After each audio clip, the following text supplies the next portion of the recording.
Honestly, I prefer Mally over Carol. I wish she would just leave the house already. Tom and Julia had been ignoring me for about 10 years. I had a feeling, and it seemed Tom was having an affair.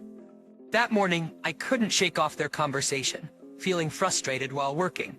But whether he is seeing someone or not, this is the only home I have to return to. When I finished work and tried to unlock the door, my key wouldn't fit.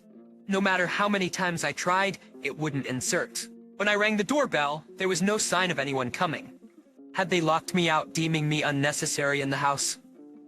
The moment I realized that, my anger hit its peak. I'll make them pay, both Tom and Julia and that other woman. Determined, I left the house. My name's Carol Brown. I'm 47 years old. I work in sales and lead a busy life. At 40, I had never really been in a serious relationship. Though I dated a few men, none worked out. I started to believe that I might never get married. Once that thought settled in, I dove deeper into my work year after year, resulting in me becoming a person who only worked, unable to find love or get married. The only consolation was the trust one earned at the company where I've been since my early career days. But then one day a turning point came. It was when I met Tom. He was the representative from a new client, 2 years my senior. "I'm Tom Parker. Nice to meet you," he said. My first impression was that he was a very refreshing gentleman. We worked together a few times and he was so diligent and passionate about his job. I had never met such an impressive man before. Though I had given up on romance, I found myself becoming attracted to him. To my delight, it seemed he felt the same way. And what started as business drinks led to more personal outings, and soon we were dating. When Tom confessed his feelings, he said, "I want to date you with marriage in mind." I never expected to have a boyfriend at this age, let alone someone wanting to marry me. Elated, I immediately accepted and we began our relationship. But Tom had some secrets. Firstly, he had divorced just a few months earlier, and he had a 6-year-old daughter. Honestly, I was quite shocked. He didn't share why they divorced, but I assumed since he had custody, his ex-wife must have done something. Yet, hearing this didn't change how I felt about him. I was prepared to raise his daughter if he was fine with it. My feelings for him only grew stronger. His daughter's name apparently is Julia. After hearing from Tom, I made an effort to spend time with Julia, arranging opportunities to hang out at the park or go shopping together. And then about a year after I started dating Tom, we got married. We didn't have a wedding ceremony, we just filed the marriage certificate. Still, it was good. I never realized how happy it could be to marry someone you love. However, various worries did cross my mind. I wondered if I would get along with Tom and Julia, who had always been family. Would Julia, as she grew, accept me? Also, I couldn't quit my job after getting married. I was concerned if I would have enough time with Julia. So, on my days off, I tried my best to spend time bonding with my family. Perhaps because of that effort, Julia grew incredibly close to me, and our relationship became just like a real mother and daughter. However, this harmony didn't last forever. Things started to change when she entered her teens. Now in middle school, she began to lash out at me. It started with a comment from Julia. "Carol, you seem older than the other moms, don't you think?" Huh? Remember the other day, during parent-teacher conference day? I just thought, why did Dad ever fall for someone like Carol? Sure enough, there had been a parent-teacher conference recently. I couldn't attend because of work, but from what Julia said, many parents must have been there. Is that so? It's embarrassing to have Carol as my mom.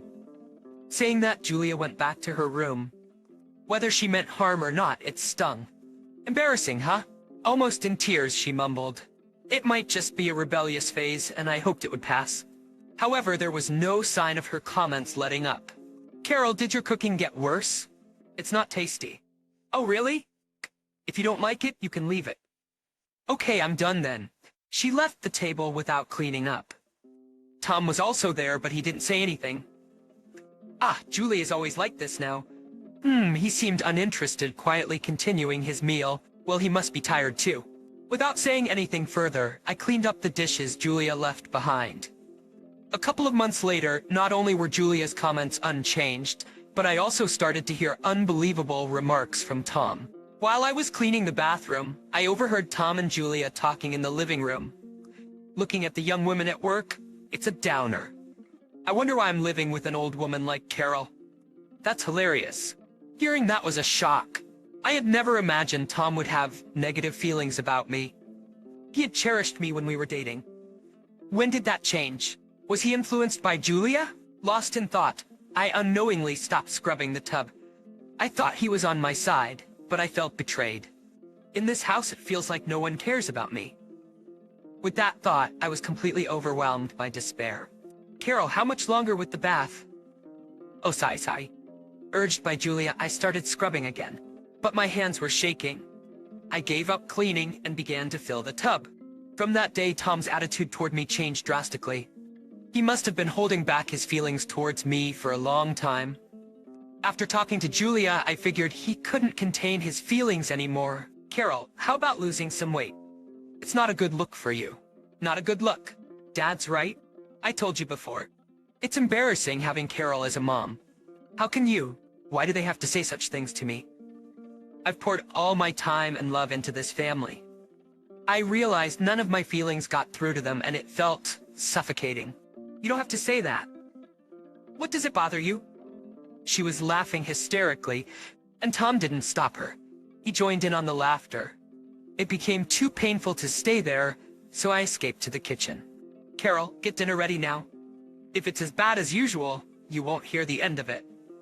Despite my exhaustion from work, I started preparing dinner. Neither Tom nor Julia offered any help. They sure had a lot to say, though.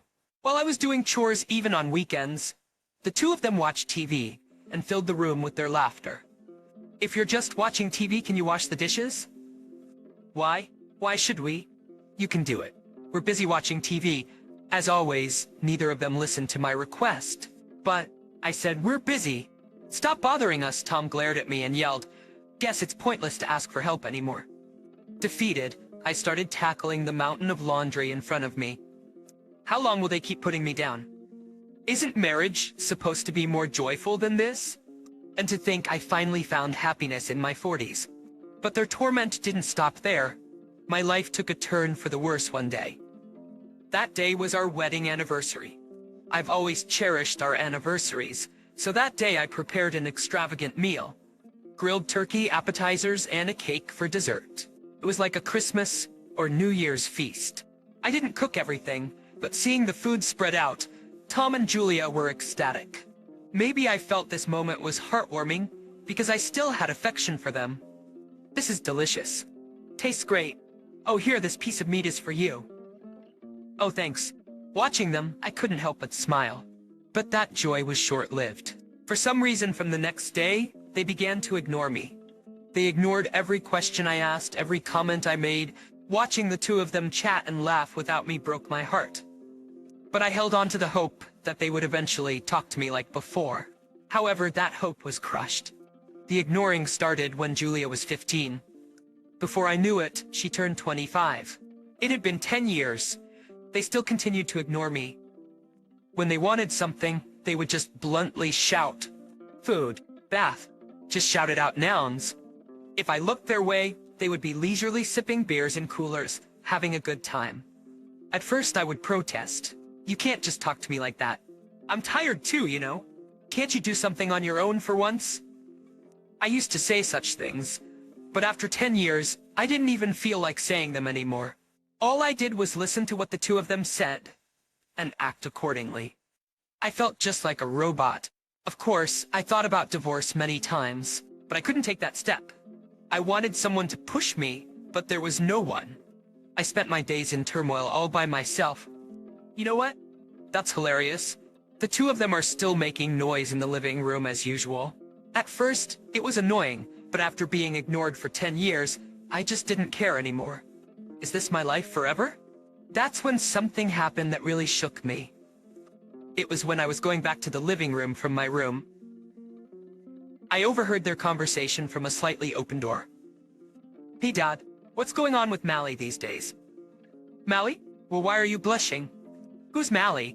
Hearing an unfamiliar woman's name startled me. Then, Tom said something shocking. Honestly, I prefer Mally over Carol. I wish she would just leave already. So that's it. It confirmed my suspicions. Tom was cheating. I had a feeling for a while. He suddenly started caring about his appearance, using cologne and hair gel. When I found cosmetics in his suit pocket, I felt devastated. That day, their conversation haunted me. I didn't feel like going home, so I stayed late at work. Even though I knew he was cheating, I had nowhere else to go. When I got home and searched my bag for the key, I wondered how late I'd be up doing chores. It seemed like it would be past midnight. I tried to insert the key I found into the lock, but it didn't fit. I tried many times, but it just wouldn't work. Oh no! Did they change the locks while I was at work? I kept ringing the doorbell, but nobody came out. The lights were on, so I knew someone was home. Neither Tom nor Julia responded to my calls. Was it not enough for them to just ignore me? Now they've physically locked me out. I began to understand, and instead of sadness, anger welled up inside. After all I've done, why do they treat me like this? If they want me to leave, I'll gladly do so. Giving up on getting inside, I returned to my car and turned off my personal cell phone. Fortunately, I had all the tools I needed for work. I also had a work phone, so I wasn't worried. They'll regret this. With that, I drove off. A week later, I was living in a nearby hotel. I ate at convenience stores and restaurants and only went back to the hotel to sleep. I never thought I could live such a comfortable life. Moreover, I was able to focus on my work more and felt that my performance improved. This must be because I left the house. Maybe it's time to go and check on things. With that thought, I turned on my personal cell phone. To my surprise, there were more missed calls and emails than I had ever seen. Most of them read, "Come home now" or "Help clean up." Oh my, I started the car engine and headed home. Upon arrival, I rang the doorbell. Unlike before, Tom and Julia quickly came out. "Hey, why haven't you come back until now? Hurry up and help clean." "Yeah, come in quickly." The two grabbed my hands and pulled me inside. Takeout containers scattered everywhere, empty beer cans and trash bags. I knew it wasn't clean, but I never imagined it would be this bad. "What's this?" Juliet didn't clean up. "That's why it's so messy." "Excuse me? I've been working too, you know. You could have helped." They used to get along so well, but their relationship seemed to have soured in just a week. Well, it's none of my business. I've lost my affection for them both. Whatever. You clean it up. What? You came back to help clean, didn't you? Not at all. I just came to get some of my things. With that, I quickly packed my checkbook, personal seal, and some cosmetics into my bag. "Carol, are you mad? Changing the locks without telling us? It was just a joke. Come on, come back to us." They both pleaded desperately, but there was no need for me to listen anymore. Silently, I packed all of my belongings into my bag. They don't ignore us, right? We're asking you, begging you. It's cruel to ignore us. Cruel to ignore? Who's been ignoring me all this time? At my words, both looked away uncomfortably. "Make sure it's clean by the next time I come." With that, I left the house. I had discreetly left the filled-out divorce papers in the bedroom. I wonder if they'll notice. After that, I stopped living in hotels and settled in a cheap monthly rental apartment, though it was mostly just a place to sleep. Having my own space made me happy, and I looked forward to coming home every day. After I took my stuff, the two stopped contacting me. But the thing that kept bugging me was the divorce papers. If they had noticed the papers, they would have surely reacted. I wasn't in the mood to reach out. And 3 months passed by. Then I got a call from Tom after a long time. "Hey, what the hell? Oh, what's the matter?" "What do you mean, what?" "Some lawyer just showed up telling us to vacate the house because you're selling the land." "Oh, I see." While waiting for Tom's reaction, I had consulted with a real estate agent about demolishing the house I used to live in. The reason is simple. I won't live there anymore. First off, that house is in my name. You think you can just sell it? That house is in my name, remember? We changed it when I got promoted. Did he forget something that important? I'm speechless. Oh, right? And those divorce papers? What's the deal? I'm not divorcing you. I threw them away. Got it? Now, stop selling the house and come back. Tom then hung up abruptly. I see. The divorce papers got thrown away, huh? If only you'd filled them out, we could have divorced quietly. After hearing Tom's side of the story, I took further action. I'll definitely squeeze alimony out of Tom. I've endured for over 10 years. I'm determined to make him pay. With that resolve, I made a call to a certain place. If you think changing the locks behind my back is a joke, I'd expect you to treat my selling the house as a joke too. Ever since the decision to sell the house, Tom and Julia fought even more. Checking my personal cell, there's almost always a message from Julia. The content is, "I don't want to live with Dad anymore." She also mentioned their fights and Tom not cleaning up. He complains about both cleaning and cooking, and she's getting fed up. But I never responded to those messages. I'm not attached to them. Frankly, I couldn't care less about what happens to Julia. 2 months later, I was at a law firm. Next to me sat a lawyer. Across from me were Tom and Julia. "So, do you know why you're here?" Why we're here." He seemed pretty intimidated by the formal office atmosphere. Julia was sitting in her chair, looking like she didn't have anything to do with it. "Calling us here? It's because of you, Carol, that we've been busy moving and cleaning. I just wanted a break." Seeing her audacity, I realized they had no clue how badly they messed up. Thinking that, I was stunned and couldn't say anything. The house got demolished quickly, and the land has been cleared. Everything is going according to my plan. However, there's still one unresolved issue. Today we have to settle it. What do you want?" Hearing Tom's hesitant question, the lawyer calmly stated, "Our business. We called you here today to discuss the divorce." "Divorce? Yes, I already told you I wanted a divorce." "I had no idea. Didn't you throw away the divorce papers I left behind?" "When I filled them out, it meant I wanted a divorce." Uh-oh. Tom, recalling the situation, didn't say anything more. "But if you wanted a divorce, why not talk it out without getting a lawyer involved?" "If I just wanted a divorce, I would have done that. Yes, I had another motive besides divorce. To achieve that, I needed a lawyer." "Tom, you're having an affair, right? With a girl named Mally? A co-worker?" The moment I mentioned his mistress, both Tom and Julia's eyes widened in shock. "No way. That's right?" "Oh, really? Then can you still say that after seeing this?" I pulled out several photos and documents from an envelope and placed them in front of them. "What's this?" "I hired a private investigator to look into you." Impressive, right? Pictures of you entering a hotel, getting cozy, and even going into her apartment. It's Carol. "You're mistaken." "Mistaken? Going into a hotel together is enough evidence of an affair." "Julia, you knew about it, right? You two seemed pretty chummy talking about Mally." "What? How do you—" Seeing her flustered, I slammed more photos onto the table. "With this, there's no way out. I'm gonna ask Tom for a divorce and alimony. After being presented with all this evidence, there's no escaping it, right? Or do you have something else you want to say?" I was so irritated by their attitudes that I made a slightly provocative comment. However, neither of them lashed out at me. This is all Dad's fault. Why did it come to this? I don't even understand the whole alimony thing. You were cheering for me and Mally too, weren't you? What the heck are you saying now? The childish squabbling of the two right before my eyes left me speechless. Later on, the attorney moved the conversation along, and Tom and I were finally divorced. I was satisfied since I was able to demand the alimony amount I had hoped for from Tom. Moreover, since we had identified both Mally's residence and workplace, I requested alimony from her at the same time. At first, Mally seemed quite resistant, but in the end, she apparently agreed to pay without much fuss. It seems that Tom and Mally ended up breaking up after all this. And Tom and Julia constantly quarreled, so they're now living separately. The reason I know all this is because Julia constantly updates me. "Carol, I can't live on my own. Please, let's live together. And I'm truly sorry, unlike Dad. So please." Also, like that, she kept insisting that she was repentant. But how could I believe her? I ignored all her messages. Eventually, it seemed she gave up as she stopped reaching out entirely.